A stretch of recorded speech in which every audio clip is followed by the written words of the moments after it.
who's going where.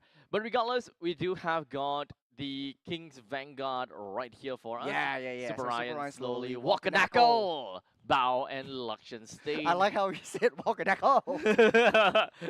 It just rolls off the tongue. Yeah, I know, right? Just kind of walk a knuckle themselves out of Walking that goal. there. I wonder where and how he came up with that name. Because that's fun. But okay, let's take a look at draft. We start things off, of course, between Coach Cryptic versus Coach Jul H. Of course, with the Fulvis being thrown into the batting phase, we gotta have to expect a little bit more from that, right? Chip thrown in, we still gotta have to. Okay, now I actually want to move on to the topic and talk about Baxia for a short bit. Mm. Baxia, ban-worthy or nah? Ban-worthy. For Okay. top teams, especially when you have a very good roam who understands pacing, who understands momentum, you don't want to give the Baxia up because the rolling stones is actually a really crucial skill to be able to have cross map plays all over the map. You have the jungle moving up on the top side, then Baxia rolls down to the bottom. You think you're safe, but boom, Baxia comes in and just takes you out of the game. I also do want to say that the Lucas right now is actually one of the hot pick commodities for any teams whatsoever. As long as you have the momentum, once you have the snowball, and you pair that up typically with the Hylos and the Baxia as well, Uh-huh. just to gain a little bit more speed, gain a little bit more traction in early game, that creates so much opportunity and so much more dimensions for your play style. So to answer your question, Baxia definitely Yes. pick worthy. I wouldn't say that you would ban it out, Okay. because Okay. there are ways to deal with the Baxia. Um. We talked about the carry a lot, tank killer. We talked about the 1-1 earlier on when we seen one of the teams actually using 1-1 to the full potential to disrupt how True. In Baxia wants to fact. play. Chu Yep. was actually using that as well. So I don't think they're worried too much about Baxia getting picked up, but the Kalea is actually something that they have to worry about. Now, speaking of Kalia, she's not quite banned just yet. She's not in the banning pool. But in the meantime, Lucas is in the Mm. banning pool. That's banned by Coach Cryptic himself. So, moving forward, there's only one more ban that's currently available onto the board. So, we do have Kimi, Jusin currently still available. When it comes down to jungle, we have Hayabusa, Hanzo, Joy that still can be seen. Mage-wise, Jusin as well as the Kimi can be seen in that. And finally, when it comes down to Rome, I don't think that we don't see a lot of like The ban Brangs, oh Katukachas. EXP laners, yeah. Oh, Yep. Matilda as well. Actually, Mm. Matilda hasn't been banned, so we might actually see that possibility of Bao playing against Matilda. Fair, fair. Actually, he played it a bit in the seeded stage against the other MPL teams. Right now, being relegated down to the bottom stage, they should be looked up to as one of the best teams in the last chance qualifiers who has the best chance, the best last chance in this qualifying stage. They choose to ban out the Kalea, so IG will snap pick the Baxia up. There are ways to deal with Mm. the Baxia, and we talked about this a little bit. There are ways to match the tempo that Baxia brings to the tables as well, and typically you also pick up the Badang to kind of counter how the Baxia likes to play around. Mm. Perhaps we'll look for something like a hero that maybe can really just dominate the lane against Abaxia to get themselves a little bit more priority. Because I think that when it comes down to roaming priority or rather speed, getting from one place to another, the chances of you being able to outpace a Baxia is extremely low. So I think it does make sense. Baxia, Phovias, all of these are going to be great picks coming in. But it doesn't seem like Coach Jul H is looking too much into those EXP lane picks just yet. In fact, picking two of the other very hot commodities, being Matilda as well as Kimi, I think that is a great direction. Yeah, especially so with the Matilda, allows a lot of dimensions of getting in and out of team fights. You have a little bit of some more sustain. However, Baxia is a sustain counter, so picking up the Enchanter Roam is sort of like a small little gamble, a small little risk that KGV has to play around against. But I don't think they're too phased out of that because Kimi provides a lot of annoyance factors in within team fights. Once you get that level 4 attraction pulse, will be thrown out all willy nilly. You can also have the non-committal kind of long range crowd control ability thrown in as well. So Ignite answers along with the Granger and the Glue. Glue. Okay. So Hmm. that would suggest that Baxia is likely going to be on the roam position. Glue and the EXP. Mm. Um, Glue You being could picked always out. use Okay. Baxia in the jungle if you wanna risk it. I don't think that they're gonna risk it that early. Like, okay, maybe there is that Possibility. flexibility, yeah, but Yes, I don't sir. think that they're gonna go towards it unless they find a very good reason of doing so. So Mm. it will entirely depend on what's gonna be the upcoming few picks coming in for King's Vanguard. But at this point in time, as we have suggested, it is a Badang that will join into the mix for King's Vanguard. AOE, Death Ball kind of style. With a Matilda, they can definitely draft up heroes that is very comical. So fighter junglers are still pretty okay. Yep. Joy is still unpicked just yet. I'm not too sure whether that is going to be a direction that they would want to go with. So There's a little bit of dysynergy if you pick up an assassin. So going for the Fredrin this time around, I wouldn't. I think it would be a better, smarter choice they have to ban the for juice in then. KGV, but Yeah, slowly likes his assassins. right. So he might go for the Hanzo. I remember him playing the Hanzo, and he was one of the ones that actually used the Hanzo to his full potential, Okay. even way before in the rework. Okay. So with the Loi being banned out, I think that the next one gonna have to be Juicin. If they actually do ban out the Loi and the Juicin at the same Mm. time, that would suggest a fighter jungle. So actually, they banned out the Fredrin as well. They might be looking at the Alpha. Alpha. Still, I feel like Alpha is very underrated. You have true damage. You have a lot of DPS. You have a lot of burst. Works very well with Boxer and It Glue. works very well for boxing glue. Yes. Maybe if you want to risk it a little bit for the biscuit, Kimi thrown into gold lane, and then you pick up the Faramis. What do you think? I think that that will be. Hmm. I'm thinking that it might be forcing it. I Yeah. don't think that directly changing out the entire game plan just to counter up against glue. So that means that a single pick of a glue ultimately changes three things on the opposite side. Correct. That will be a little bit too much going on. Yeah, that could be an option that they could go for. Very, very low chance that that would happen. But they will ban out the Farsa, so I don't know. Huh. Okay, so the Farsa, because they already picked up the mid lane, so Kimi is definitely going to mid lane. Mid lane. The export will be banned out by Coach Cryptic. So doing their homework a little bit. Export was actually typically picked up yesterday when the Baxia was also utilized to counter the Baxia using true damage. Okay, so at least for me, I think I'm relatively okay with the faster ban as well. Yep. This would suggest that they do not have any, or rather, they would not have someone that's really good or very strong in high ground unless they decided to pick up something like a Beatrix, for example, for their gold laner, which technically would serve a pretty good purpose as well. But they've decided to go with a Bruno, The Burno. really good sieging for themselves, but unfortunately not so Oh, great. that is the Ube. Jungle Baxia Ube. Jungle Boxer Ube. Boxer Wow. is actually still very strong in the jungle. I remember the Molten Essence is also buffed quite a bit, so it reduces the physical the physical defense from the opponent's team. I don't think it's not Molten Essence. It's Uh, is the upgraded version. the Garden, not the Garden No, Helm. no, no, Curse Helm. Yeah, Yeah, Cursed Helm. Cursed Helm. Only the Cursed Helm. But the Molten Essence, no. Yep, Molten Essence is yep. still the same. Yeah. Yep. But still, it provides a little bit more faster jungle rotation speed for Baxia, as well as his spamming of the shield unity. So I'm not too worried about that. The Estes being brought in would be a little bit tricky to how KGV likes to play it. There's a lot of high committal heroes, high divey heroes, especially with the Joy being picked up. A little bit more synergy, but I think it kind of works well with Yeah. how Bao likes to play a very defensive Matilda or aggressive in the early game, just seeks out information and seeks out intelligence and gets Joy in and out of battles. Yeah, I think their hands are kind of forced, at least for King's Vanguard. I'm pretty sure that they were looking into the fighter jungle direction Yep. until the Estes is popped. So they needed to enable some cross match plays. Yep. At this point in time, whatever that they can get from the jungle assassin would have been great. It would either be a Hayabusa, a Correct. Joy, whichever that allows them to split push would be a very good pick. So a smart adaptation from KGV, Yep. reading out their opponent's draft. So there's no one from Ignite Gaming that it would actually be reliable enough to be sent onto the long lane to do a little bit more lane split pushing and lane control management. So Joy was picked up just to counteract that. You fight split push with team fights. Well, this is a BO1.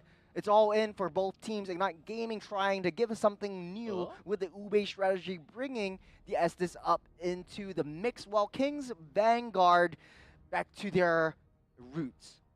So we start things off with Chu getting himself quite a bit of a babysitting service all the way down to the bottom, putting Liechtenstein in a very, I would say, you know, pickled at this point in time. But we haven't seen a Baxia jungle in a long time. We do have enchanted supports coming in from both sides, so this is going to be a very different kind of game altogether. So now we're just looking straight in a mage point of view, right? How are we expecting to see a Kimi and a Sicilian gonna look like in the middle lane? How fast do they clear away? Right off the bat, it does seem as though that the Kimi would have a pretty equal. Ooh. Yeah. Nice little stun up into the Sanguine Claws, forced to use that flicker out. Very good call by Ignite Gaming, and a very good follow-up from there.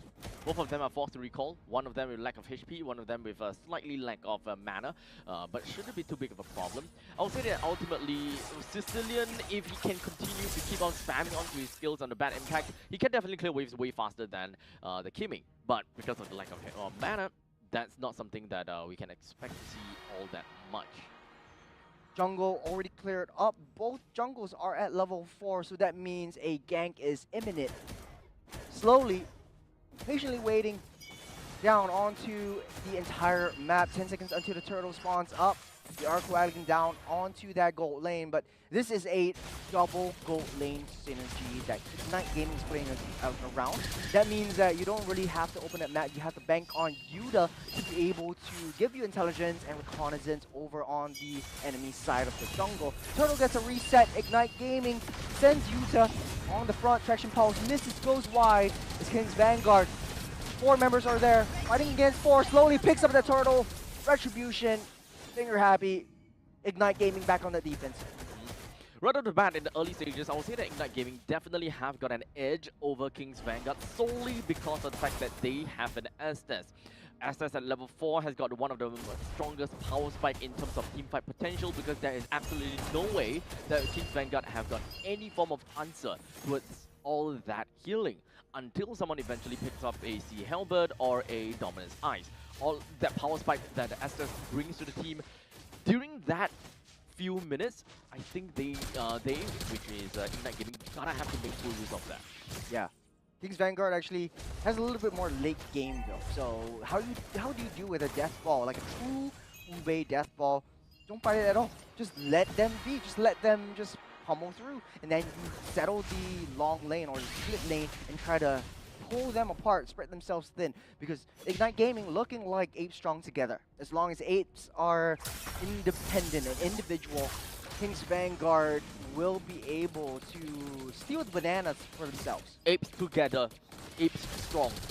That is going to be the core value. The modus operandi. Yes, for Ignite Gaming. So now the question is, of course, Ignite Gaming, they don't necessarily have someone that is really good at initiating. So if anything, it is mostly going to be Icon that crashes onto someone through the Baxia's Shield Unity, or Yuda just decided to go for, what was that again? Slam, split. Actually, it's not really split anymore, right? Not exactly split. Not exactly split, but the slam and pass combo, basically. So these are the 2 engaging tools that Ignite Gaming has. So we don't expect Ignite Gaming to really engage. Well, in the meantime, we want to see, or rather, King's Vanguard themselves, they want to engage because they have the Badang, they have like a Matilda, they even have got the Joy. They're really high octane kind of team comp where they just want to jump in and do magic, do work. So as long as they're able to find the assets early, kind of like wipe him out of existence, then that's game over. Traction Pulse with slowly picking up the turtle once again. Crash underneath the shield wall. You have the Blessing of Moonlight Goddess to keep everyone at bay. The Death Ball stays strong together, and King's Vanguard can't tear them apart. They don't have to kill the members of Ignite. They just need to slowly inch themselves to victory through objectives. And that is exactly what they're doing. They need to make sure that they don't die as well, because that is just the trade that Ignite Gaming is looking out for, right? With 2 turtles in their belt. At this point, they do have a small little amount of advantage. So in the laning phase and the early phase, I don't expect to see too much swing for literally any of these teams. So we perhaps gotta have to take a look at mid to the late stages, right? At mid stages, I would expect that Lux and Stain as well as Slowly, they have the damage potential to be able to, you know, perhaps out-damage the killing factor that SS brings over to the board. A little bit of a slow approach. King's Vanguard tries to go in for the bottom side. Jet ups the flicker to get out of the way. Traction Pulse came in a little bit too late. As King's Vanguard tries to go pummel again on the gold lane as Jet and Chu eminent on sticking together as the gold lane duo. A little bit of a different thing, a different strategy that we're seeing for the gold lane. They're definitely going to be very resilient in some of these fights. King's Vanguard, they gotta take these objectives without losing too much. You can see that they have defensive maneuvers, especially coming in from the Matilda. They know their game plan. Don't die. Main thing. Mission numero uno. Well, next mission, the immediate next mission is secure the next turtle. And King's Vanguard in a much better position to contest for this one. Ignite Gaming still split up right now. Turtle spawned up. Jet and Chu making their way downtown into the mid side, trying to get as much funneling as they can. Nice little sandwich claws. Pop 2 flickers from King's Vanguard. Crucial resources being torn apart by King's Vanguard. Yuda coming down from that flank, trying to find an angle onto Bao. No more flickers for him. As the turtle getting utilized, getting destroyed, nice and mobilized on Slowly, unable to get into that turtle, and Ignite Gaming will snatch that up for himself. So at least now Ignite Gaming managed to get one. It was a very great start coming from Blady with that Sanguine Cross plus the bad impact. But for now, we do have a little bit of a split coming in from King's Vanguard, with the Bruno up to the top lane getting a pretty good trade. Slowly coming in with the dashes, will not be able to do much. Oh! Nice Sanguine Claws by Blade to secure that first blood kill on Slowly. So far, it does seem as though this Sicilian is really paying dividends, right? Even though it is a late game hero, you cannot discount for the fact that he does have a very large AoE on the Sanguine Claws, and these bad impacts can definitely start to hurt if you think that, early game no damage, but you get hit by it 5 times, you lose like half of your HP, dude. But like you said, still the early game. King's Vanguard definitely claw their way back into this one. 2 turtles to 1. King's Vanguard on top, just barely hanging on. Goldie, even Stevens, as of now, 8-minute mark. Next major objective will be the Lord, as King's Vanguard needs to be able to find themselves ramping up that tempo, and Luxon Stain to get his power spikes much faster. But Ignite Gaming not making it easy for them. Cross-map plays all across the board, trading the objectives, trading the blows, trading the kills. Yuda, one-man army against 4 down the bottom side. It does look like Ignite Gaming will be the first to take down the T2. Complete trade all across the board, but unfortunately, King's Vanguard actually did not manage to get the trade down in the bottom, while Ignite Gaming is looking for some more opportunity all across the map, putting King's Vanguard in such a desperate spot as they are unable to really break through some of these defenses that Ignite Gaming has gotten for themselves. Now, it seems as though that King's Vanguard will want to kind of wait wait for the skilling to happen in the mid stages of the game, and that is roughly about 13 to 14 minutes in, where Ignite Gaming reasonably does not have a lot of damage to play for themselves, unless Blade somehow goes absolutely chaotic and manages to farm up like, what, 200 stacks by then. Good read by Ignite Gaming. They know where King's Vanguard is actually going to go, especially for Slowly. As long as Slowly's away from that Lord, they can try to blitz this down. 8 strong together though, 5 members down that Lord pit. Lord at at half.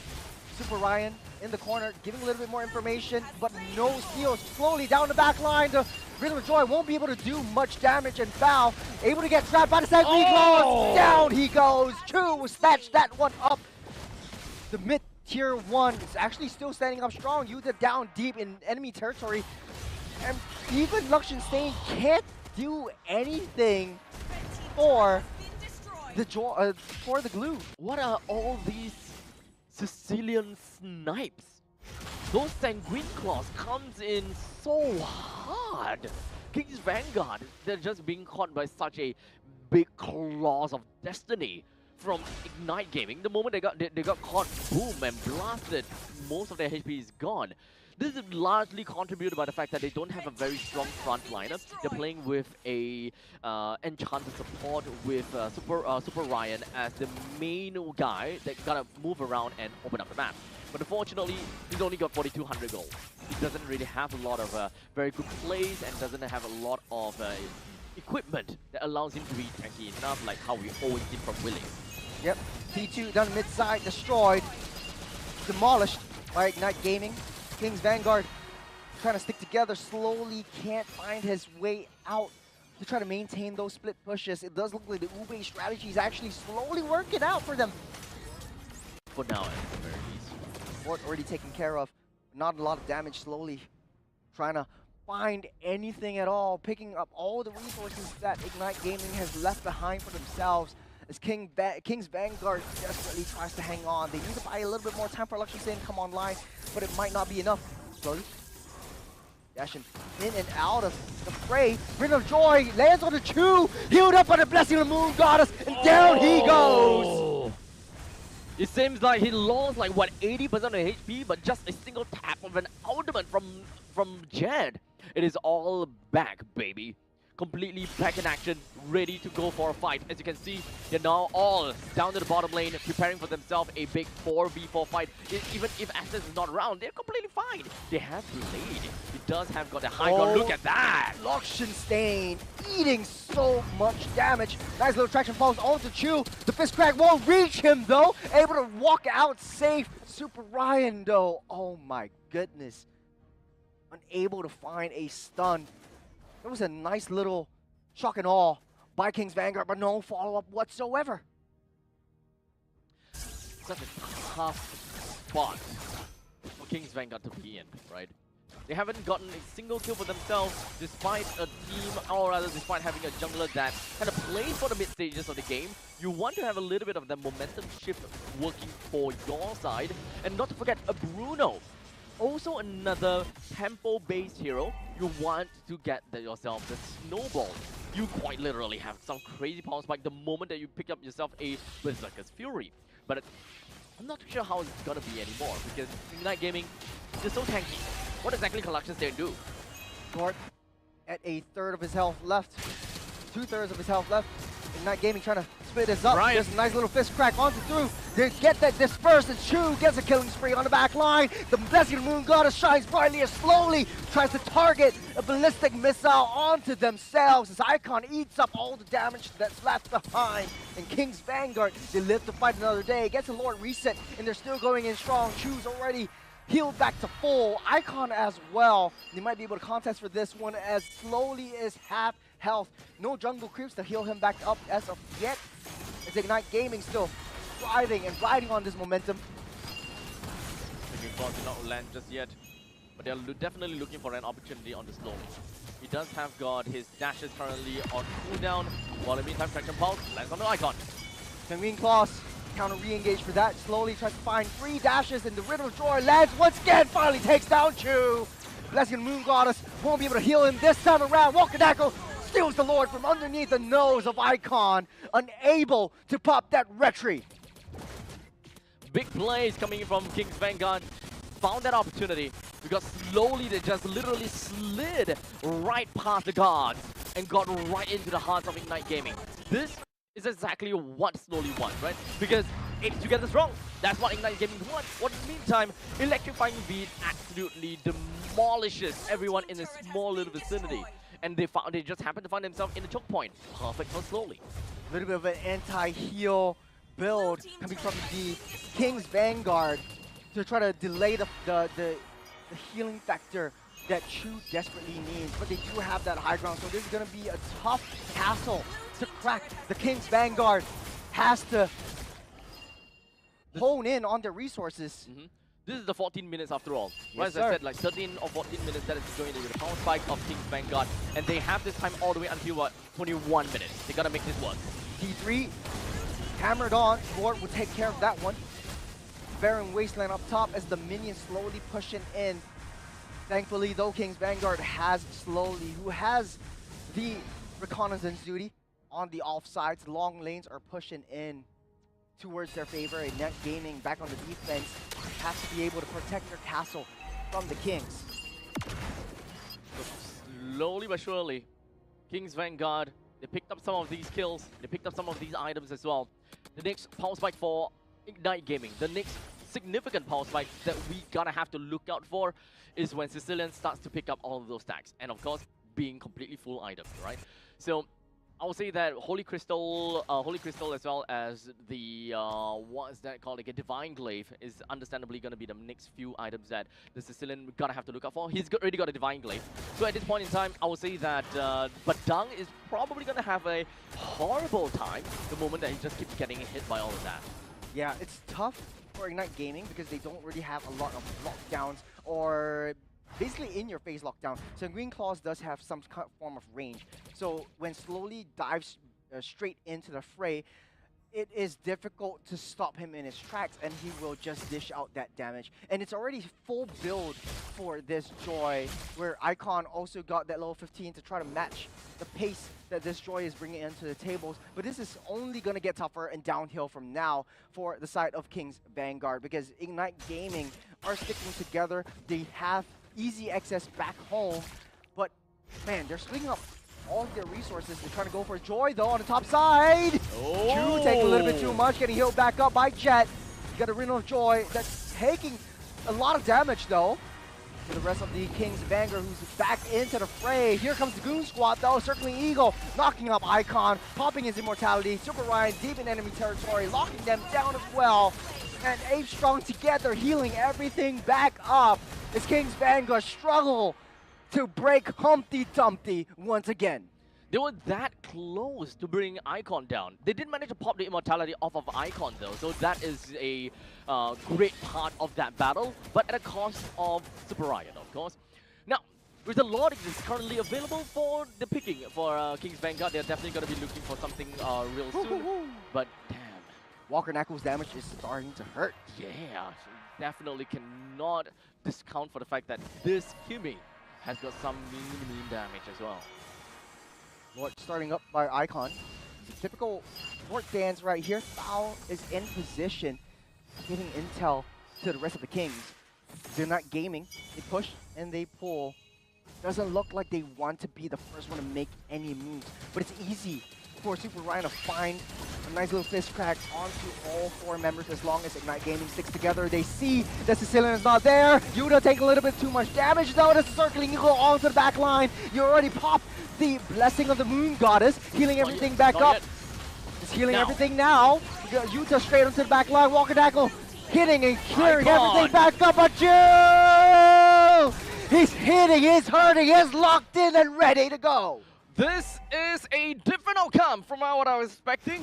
18 minutes in and Ignite Gaming won in that fight. Oh boy.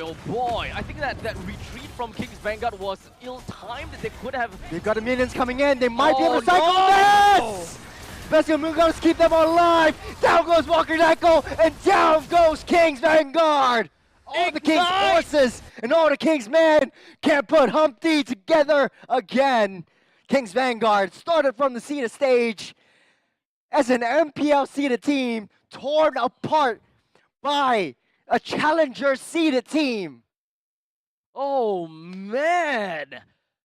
We would have thought that at the very least, King's Vanguards will make their way all the way to the finals of the LCQ, but that's not going to be the case. Ignite, they are now in contention for a playoff slot. Yeah. Oh boy, going up against Everlasting Love for the final BO1. This is just what punishing format sounds like and looks like. I think we haven't seen Everlasting Love versus Ignite today. So they faced up before, and let me pull up the stats that Jay's brought because this is now interesting. Week 2, right? That was week 2. That was week 2. And even if they did play, it should be off stream, like what we saw in week number 1, where we've got Sovereign as well as Absolute Zero that played off stream. So this is definitely going to be an exciting battle coming up next. So make sure you guys don't go anywhere too far, okay? But in the meantime, let's talk about this. What do we have from that? Man, it's super interesting to see how everything plays out. We have, okay, that's week 3, day 2. That's today. So we'll look at the screen. We'll look at the stats first to see what went wrong before we have the brackets out as well, because this is getting really spicy. Because we all thought, I mean, on the desk right here, me and Abstract really thought that King's Vanguard had Yeah. a shot in making it to the finals, because they were an MPL seeded team anyways. So a lot of high hopes, a lot of high expectations, but Ignite Gaming defied all odds, defied all expectations, bringing back the Ube strategy, the Boxia, and the Estes combo. With Estes, honestly, 0, 0, and 10. Yeah. And I sort of doubted the way that they path and the way that they rotated in the early game, where Estes was just babysitting Chu. But they Yep. had a game plan set in motion.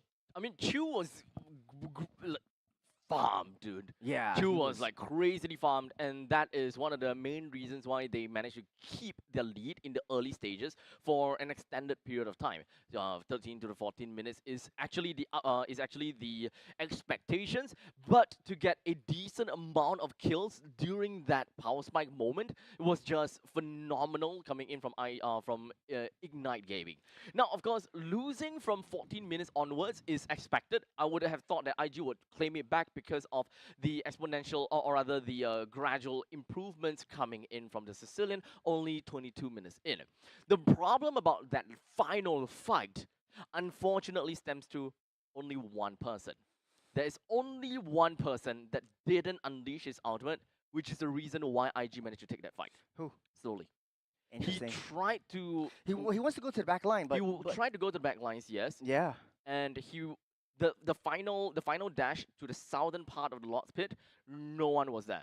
He was Mm. expecting someone to be around there in order to fight, but no, they were all in that main choke point in the central part of their jungle, and that was the main key mistake from Slowly and the team. And from that point onwards, they don't have that full potential of damage, and they decided to back off, only to not expect that that retreat would be stopped by Yeah. IG. This. To be Let's take a defeated. look at MVP, because it's going to be showing up on the screen. It's definitely going to be Chu Two. Train as Granger. Yep, 8 is 0 is 1 total KDA, of course, with a KP of 100%. And surprisingly, for a Granger, very high damage taken. Wow. Not too sure whether. Wait, that shouldn't be the case. Yeah, Mm. yeah, he have no death. Yeah, He maybe I has think it's damage dealt. damage dealt. Yes, That yes, will make yes. sense. Yes, yes, yes. Yeah. So damage dealt for Choo Choo Train, the Granger, and literally true to his name, it's like a Choo Choo Train just pummeling through, not caring about death, because you have the blessing of the Moon Goddess. When you have Yes. God on your side, you don't fear death. Just Goja only. Goja. Goja. I like that you say that.